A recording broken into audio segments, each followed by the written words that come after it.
Wow, kaya mo sila po.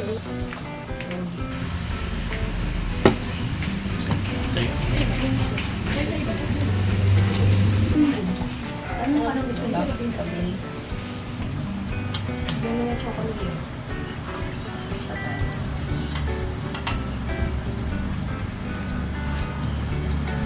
Buta.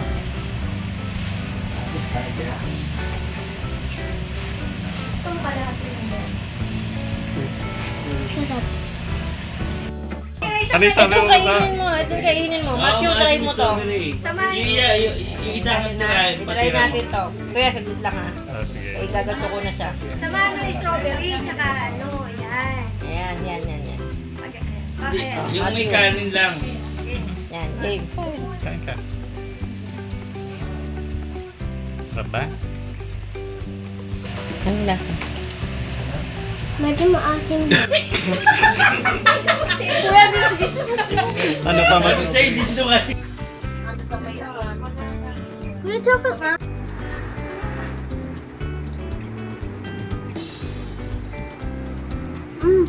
Ano lasa? Sarap. Tikman mo. Ano tinikman mo? Chocolate.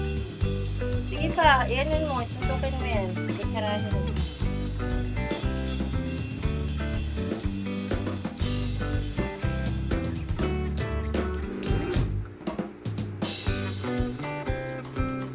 Tignan mo.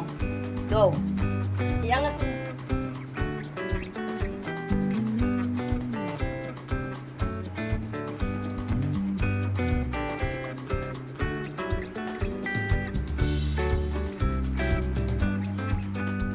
Lasa.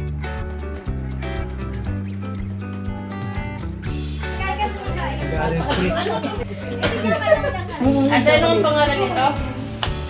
Sticky rice with mango. Sticky rice. Tikman ko muna ng walang mangga.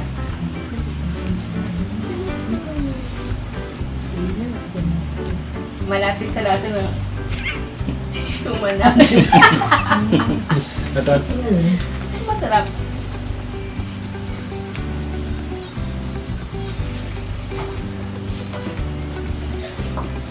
Masarap eh. Para sa ginataan na ano, may mangga. Diba may ginataang mais, ito ginataang may mangga. Ito magkano.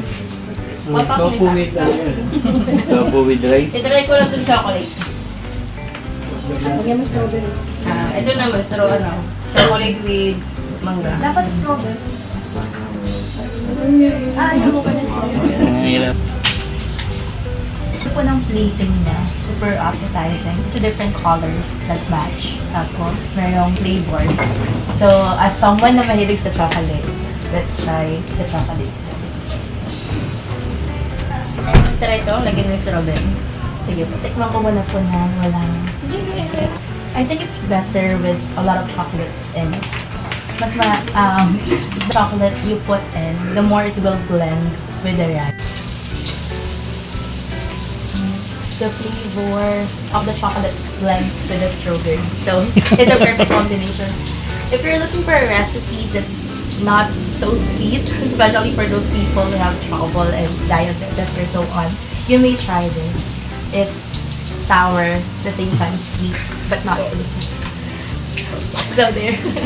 Masarap, super masarap. Masarap na yung sticky rice pa lang na may chocolate. Masarap.